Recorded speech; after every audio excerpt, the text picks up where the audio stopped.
सुरेंद्र साथ जी किरंतन ग्रंथ 55 प्रकरण और चौपाई नंबर 10 पूरा हो गया है। आज हम चलते हैं 11 नंबर में। और कागद सब उड़ गए, उड़्यो सबों को अज्ञान, पसर्यो प्रकाश जो पीयू को, ब्रह्म सृष्टि प्रकट भई पहचान, ब्रह्म सृष्टि प्रकट भई पहचान, सच्चिदानंद पार ब्रह्म की जय।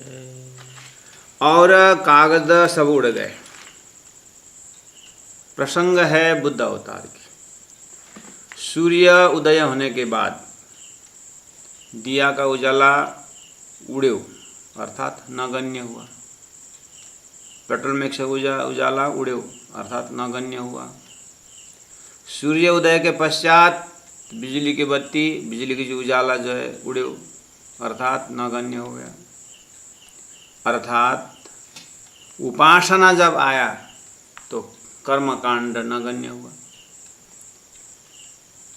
जब वैकुंठ की भक्ति आई स्वर्ग नगण्य हुआ। जब गौलों की भक्ति आई तो वैकुंठ नगण्य हुआ। जब अक्षर ब्रह्म जाहिर हो गए तो गौलों की भक्ति नगण्य हुई। जब अक्षरातीत जाहिर हो गए तो सभी नगण्य हो गया। जब ऋग्वेद, सामवेद और यजुर्वेद, 3 वेद एकदम विस्तार में, लेकिन अथर्ववेद जैसे प्रकट हुआ, अयम आत्मा ब्रह्म शब्द जब आया तो फिर और गौण हो गए। अब कोई ऋग्वेद को पकड़ के बैठे, कोई भले जो, लेकिन वेदव्यास जी के हिसाब से जैसे ही श्रीमद् भागवत जाहिर हुआ, प्रकट हुआ, फिर अन्य सत्र पूरा नगण्य हुआ। ये एकदम आंखों देखी हाल। जब गीता में 15 अध्याय जब जाहिर हुआ पुरुषोत्तम योग, तो बाकी योग फिर गौण हो गए। नियम ही है। 1.25 लाख पैगंबर में जब कुरान जब जाहिर हुआ तो खुदा बोलता है अब बस, अब आगे कोई पैगंबर नहीं आएगा, बस अब एक रू अल्लाह और इमाम में दिया। जैसे भगवान राम 12 कला संपन्न धरती में आए तो 10 कला, 8 कला, 11 कला वाला सब नगण्य हुए। उसमें भी जब कृष्णस्तु भगवान स्वयं जब प्रकट हो गए श्रीमद् भागवत के माध्यम से, फिर 12 कला वाला भी नगण्य हुआ।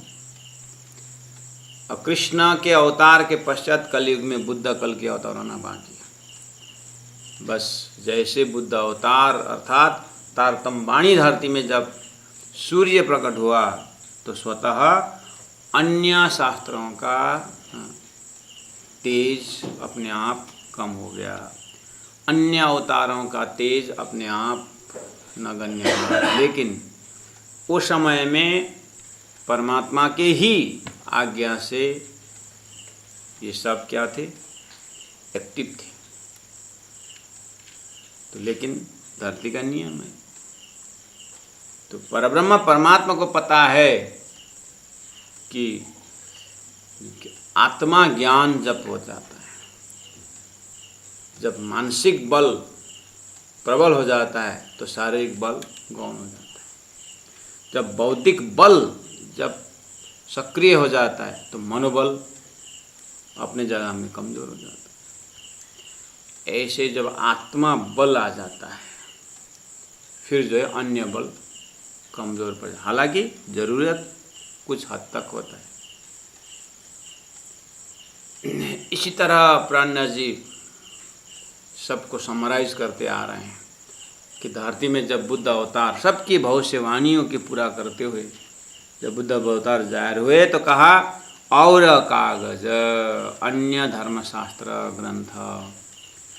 क्यों? उन धर्मशास्त्रों ने जो परब्रह्म परमात्मा संकेत कर रहे थे वो जाहिर हो गए परब्रह्म परमात्मा, तो उन्होंने जाहिर होते समय अपनी घर और अपनी लीला और अपनी आत्माओं को लेके आए, परिचय दिए। इसलिए अब अन्य अवतारवादों का या अन्य का काम क्या हुआ? अब उन स्वरूप को पहचाने, उन स्वरूप को जाने, ये उनका होमवर्क रहा। उनका होमवर्क यही रहा। और कागज सब उड़ गए। उड़ गए मतलब उसका महत्व अब उड़ गया। प्रमाण हो गया सुंदर सच। देखिए, थोड़ा सा स्टेप आगे बढ़ाना है। वेद व्यास जी के शब्द से बोल रहा हूँ मैं, सुखदेव के शब्द से बोल रहा हूँ। जब श्रीमद् भागवत जाहिर हुआ तो संसार में मान्यता है कि जब वेद व्यास जी असंतोष में थे, जब नारद जी ने उनको श्रीमद् भागवत का मूल जो है चतुश्लोकी भागवत जब सुनाए, उनसे वहाँ से उनसे प्रेरित किए वेद व्यास जी को कि आप श्री कृष्ण लीला देख लिखो।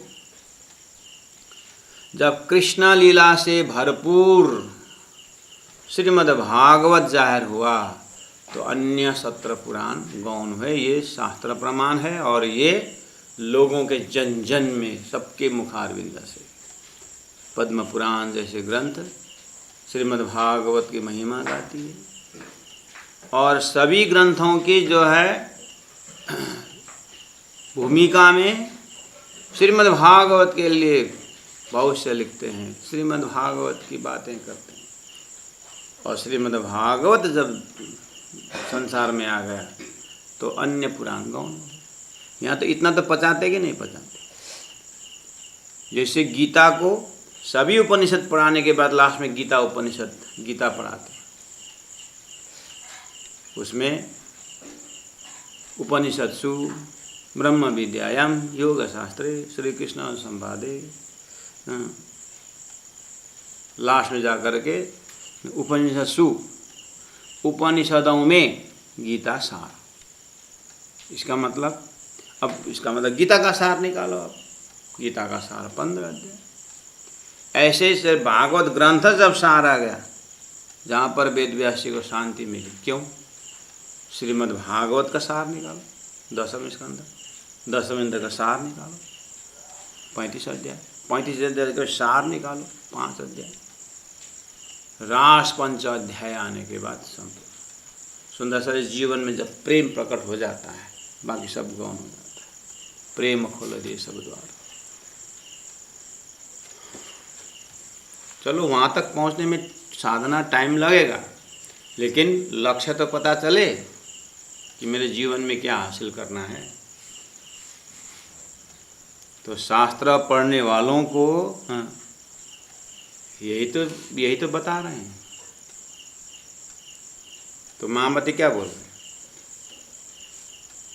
जब श्रीमद् भागवत जाहिर हुआ तो बाकी ग्रंथ गौण हुआ है। तो उसी को बोले यहाँ पर, और कागज सब उड़ गए। कब? और कागज में क्या क्या आया? क्या प्रकट होने से अन्य कागज गौण हुआ? तारतम ग्रंथ जब जाहिर हुआ, ये तारतम ग्रंथ, ये तारतम्य में लक्ष्य है, ये तारतम्य में ब्रह्म की परिचय, तारतम्य में ब्रह्म की लीला है, ब्रह्म का स्वरूप है, 18,000 वाणी, ये संपूर्ण शास्त्रों के साथ। इसीलिए पहले से भाव से वक्ता बोल रहे थे कि बुद्ध अवतार आएंगे और अनहोनी बात करेंगे। अभाविनो भविष्यन्ति मुनयो ब्रह्म रूपिणः बोल रहे थे। तो आगम भाष्यों ने कहे प्रमाण, जैसे ये ग्रंथ, ये लक्ष्य, ये परमधाम, परब्रह्म परमात्मा के स्वरूप लीला जब जाहिर हो गए तो और कागज सब उड़ गए। उसका जरूरत कम पड़ा। मैंने उदाहरण दिया, अभी बत्ती अपनी जगह में ठीक है, कल सुबह सूर्य उदय होने के बाद ये क्या हो जाता है? उड़ गए। इससे पहले जब बत्ती गई थी हमने दिया जलाया, तो जैसे बत्ती आई, बिजली आई तो दिया उड़ गया। ऐसे ही तारतम महामती प्राणनाथ जब जाहिर हो गए तो बाकी सब का महत्व उड़ गया। अब उतना ही नहीं, उड़े मतलब उड़े सबों को अज्ञान। तो इसका मतलब वेद हुए, इतना बड़े शास्त्र वेद पुराण हुए, सब उस समय अज्ञानी थे, अज्ञान से भरा हुआ था। हम अज्ञान थे नहीं बोल रहा हूँ, प्राणनाथ जी बोल रहे हैं।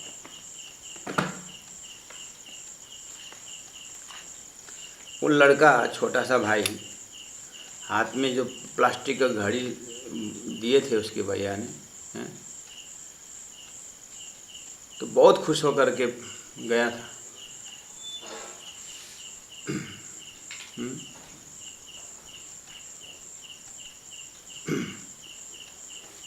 बहुत खुश होकर के गया था लड़का भाई। तो हाथ में जब घड़ी देखा खुश था। प्लास्टिक की घड़ी में खुश था ना, तो क्या उसका खुशी एकदम बढ़िया। भाई चाचा जी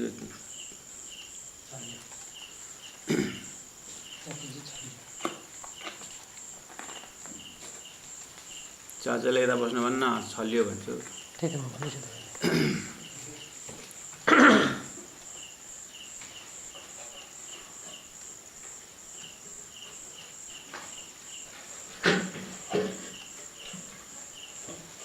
तो जब घड़ी जब देखने में आया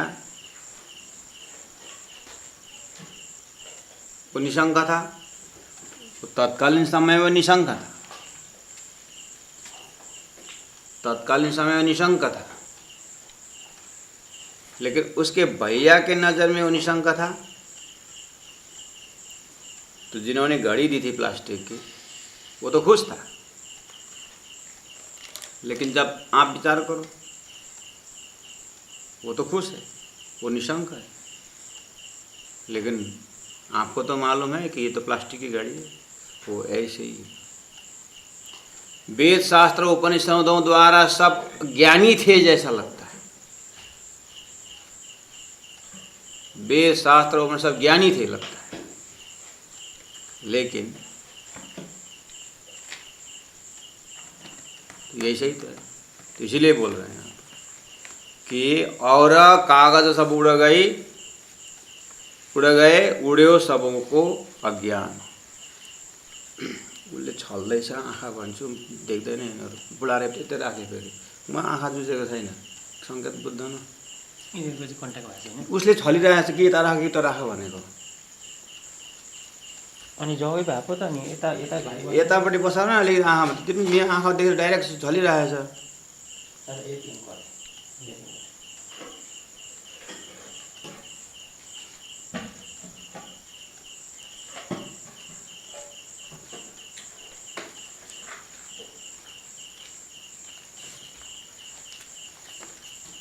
पसर्यो प्रकाश तो कागज सब उड़ गए उड़्यो सबों को अज्ञान।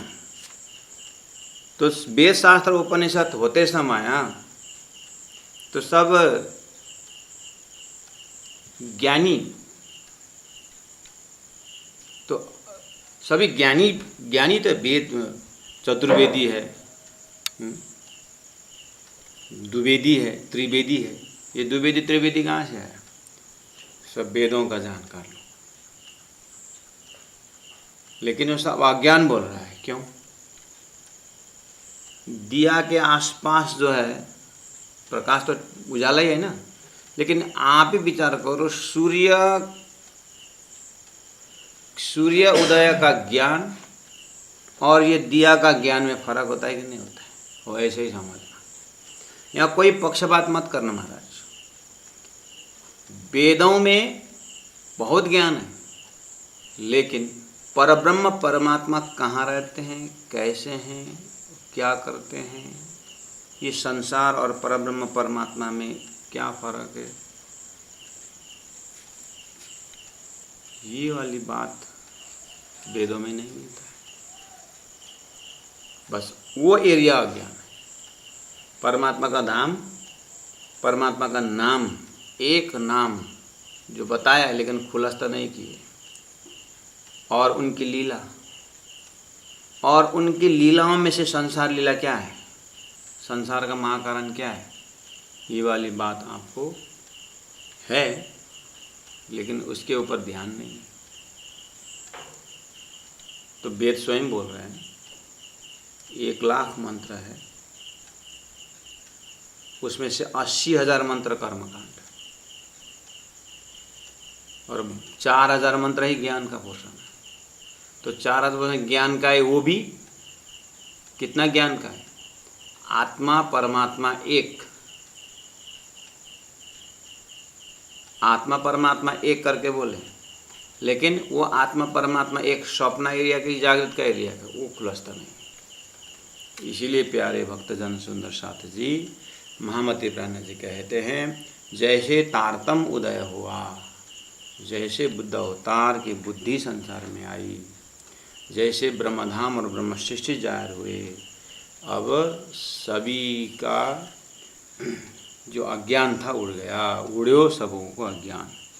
उसके बाद पसर्यो प्रकाश जो पीयू को, ब्रह्म सृष्टि प्रकट भई पहचान। पसर्यो प्रकाश जो पीयू को, परब्रह्म परमात्मा का धाम का प्रकाश पसर्यो, उनकी लीला की प्रकाश पसर्यो, उनका नाम का प्रकाश पसर्यो। पसर्यो मतलब फैल गया। क्यों?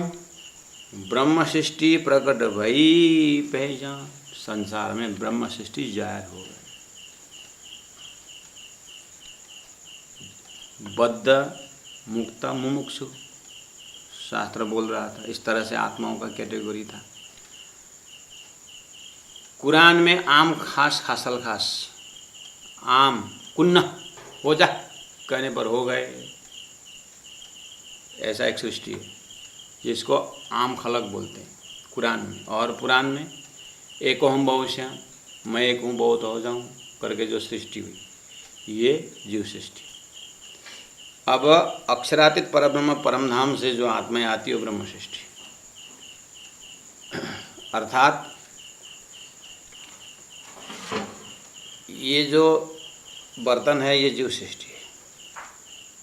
अब ये ब्रह्मात्मा यहाँ प्रवेश होते हैं, तो अब ये बर्तन जो है, ये जीव जो है वो ब्रह्म सृष्टि कहलाए। जो अंदर जो ब्रह्मात्मा जो प्रवेश हो सूरता, वो सूरता ब्रह्मात्मा अपने मूल में, लेकिन ये खेल देखने के लिए सूरता प्रवेश होता है, तो ये बर्तन जो है ब्रह्म सृष्टि हो जाते हैं। बर्तन ये पानी डाला हुआ पानी का गिलास, दूध डाला हुआ दूध का गिलास, ऐसे ही बर्तन ब्रह्म सृष्टि हो। अब इसके संसर्ग से परमधाम की भक्ति बढ़ती जाएगी, लेकिन कोरोना जैसा नहीं। कोरोना है तो फल रहा है।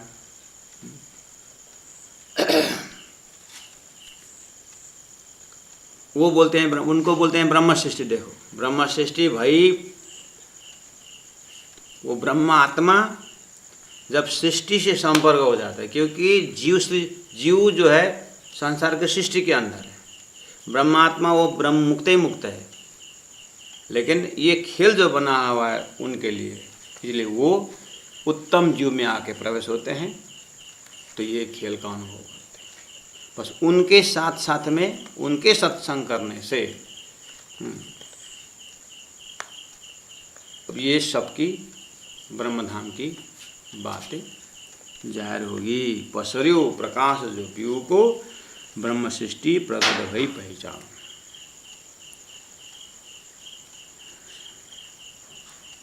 अब आगे क्या होगा? ब्रह्म सृष्टि प्रकट भई पहचान,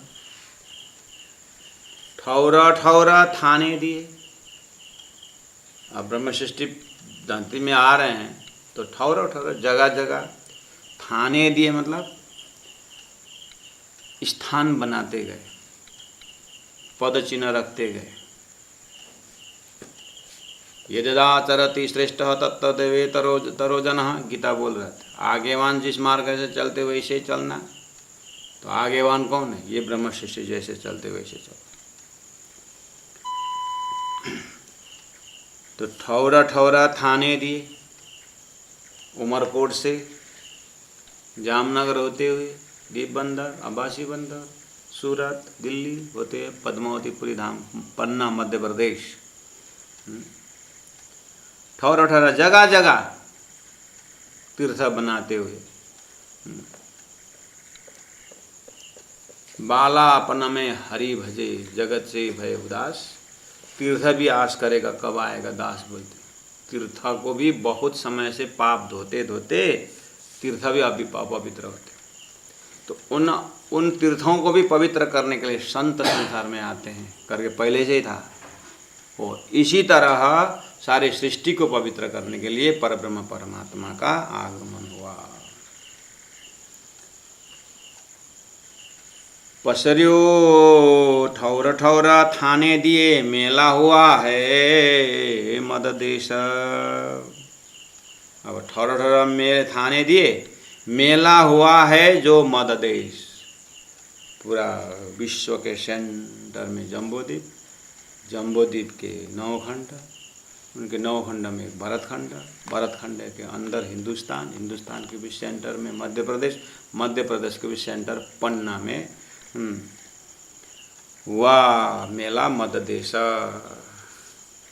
महामती प्राणनाथ जी का यह लीला जामनगर में प्रकट हुए और पन्ना में जाकर के उन्होंने अपना अंतिम विश्राम बनाए, यह लीला पूरा किया। इस तरह वो जगह के लिए बोल रहे हैं। प्राणनाथ जी अंतिम 11 वर्ष यही छत्तीसगढ़, पहला मध्य प्रदेश में था,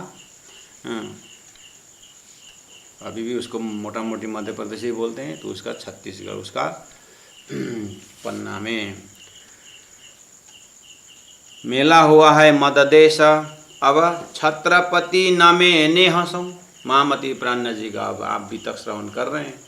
और प्राणनाथ जी आज के दिन में सूरत पहुँचे हैं और वहाँ 17 महीना रहेंगे। उसके बाद फिर सूरत से पालनपुर,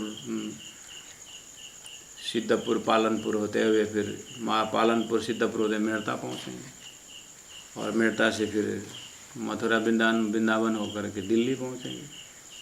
फिर दिल्ली में 16 महीना रहेंगे। उसके बाद फिर जाएंगे अब उदयपुर, मंदसौर होते हुए फिर औरंगाबाद, फिर रामनगर होते हुए पन्ना जाएंगे। उनकी यात्रा आप श्रवण करेंगे। तो यहाँ उसी तरह से बोल रहे हैं कि जब सूरत से अब वो औरंगजेब बादशाह को समझाने के लिए जब निकलते हैं, तो अब मुझे प्राणनाथ जी सोचते हैं कि अब मुझे हिंदुओं का प्रकांड विद्वान भी चाहिए और कुरान के ज्ञाता भी चाहिए। इस तरह से विद्वानों को ललकारते हैं। जब पता चला कि ये लात का भूत है, ये बात से मानने वाला नहीं है, ये तो लोहा की बात कर रहे हैं, तो हम भी लोहा चलाएंगे और ज्ञान का तलवार हम चलाएंगे। अब लोहा का तलवार के राजाओं को खड़ा किए। तो उन्होंने सभी राजाओं को संदेश दिया। आगे आ रहा है, प्रकरण भी आएगा, चौपाई भी आएगी और वितक में भी आप श्रवण करें। प्राणनाथ जी किस किस कौन कौन हिंदू राजाओं को चिट्ठी लिखते हैं, समझाते हैं, अपने मोमिनों को भेजते हैं, अपने ब्रह्मशिष्टियों को भेजते हैं, चेलों को भेजते हैं, जाओ उनको समझाओ, उनको जगाओ। विलासिता में अपना बस 4-5 गांव ले लिया और बस अपने महल में बैठे हुए हैं, इस तरह से ललकारते हैं। तो कितने जो राजा लोग महामती प्राणनाथ जी के पास में पहुँचे, तो उनको यहाँ पर संकेत करें, छत्रपति नमे नेहसों, प्रेम से राजा उनके पास आए। राय राने पृथ्वी के नरेश, सब महामती प्राणनाथ जी के चरण में आ रहे हैं। बैठे सिंहासन शिरा छत्र, इस तरह से बुद्ध अवतार जो है धरती में बैठे सिंहासन पर, अर्थात ज्ञान से, लक्ष्य से बैठे सिंहासन पर, मतलब उनके ज्ञान में कलश लग गया है, शास्त्रों का सार निकल गया। जैसे श्रीमद् भागवत के अंदर जब आंख बंद करके सभी लोगों का मुखारबिंद से सुनो, भागवत का सिंहासन में बैठा हुआ श्री कृष्ण दिखाई देती है, कृष्ण लीला दिखाई देती है। ऐसे ही ये तारतम ग्रंथ में पूरा विश्व का जितने भी धर्म और परंपरा, पंथ, कंथ जितने भी सबको ज्ञान दे करके एक चरम लक्ष्य में सिंहासन में विराजमान है। उस भाव से यहाँ पर बात रखी गई है। बैठे सिंहासन सिर में, यानी सबको सिर में बैठे मतलब सबको लक्ष्य दे करके उस परात्म स्वरूप को, परात्म पुरुष को परिचय दे करके छत्री की तरह अर्थात प्रोटेक्टर, रक्षक बन करके। अभी तक अब्रह्म को ब्रह्म मान करके भ्रमित हो रहे थे, अब सबको भ्रम हटा करके दिव्यो ही अमृत पुरुषः, दिव्य पुरुष का दर्शन दिला करके ये तारतम्य ज्ञान सबके हृदय में सिंहासन में बैठा हुआ है, हृदय रूपी सिंहासन में बैठा हुआ है, ऐसा भाव व्यक्त कर रहे हैं। तो महामती प्राण के ज़माने में हुआ और वो ज्ञान वो उसमें बोले चरण छे तो आवश्यक है पाछल साथे माटे बानी गई, पीछे आने वालों के लिए मैंने ये बानी रख दिया हूँ। मेरे ज़माने में जो है सो आए, और मेरी आयु तो जितना भी हो 100 साल से ऊपर तो शताब्दी का नियम है नहीं। लेकिन व्यक्ति की आयु से लंबी आयु समाज की आयु लंबी होती है। तो समाज को यानी पूरा आत्मा की आयु तो लंबी होती है, तो आत्मा को ये खुराक दे रखे। इसलिए उन्होंने कहा छत्रपति नमे नेहसों राय, राणे पृथ्वी के नरेश, बैठे सिंहासन सिर छत्र, बैराट बरती है आना। इस तरह से बैराट सारे जीव सृष्टि, ईश्वरीय सृष्टि, ब्रह्म सृष्टि बरती है आन मतलब यहाँ आकर के यहाँ बताए हुए मार्ग के अनुसार बरती मतलब चलते हैं और उसका अनुभव करते हैं। मुकुट मणि, मुकुट कहाँ पहनते हैं, उसे मणि लग जाता है। ऐसे ही 14 लोक के मुकुट में सबको स्वीकार है विष्णु भगवान, और वो एक मणि की तरह है। देश में राजा वो मणि है। ऐसे ही संपूर्ण सृष्टि का आत्माओं को अक्षरातीत परब्रह्म परमात्मा का लक्ष्य देने वाले इस जगह में महामती प्राज्ञा जी का संदेश मुकुट की तरह है, मणि की तरह है, झलझलाकार है। मुकुटमणि ढोले चमर, सब इनके स्वागत के लिए चमर डोल रहे हैं। कोई से पूछा था किसी ने कि ये ठंडी के मौसम में भी क्यों चमर डोलने का करके बोलते हैं। चमर तो पंखा जैसा लगा क्या,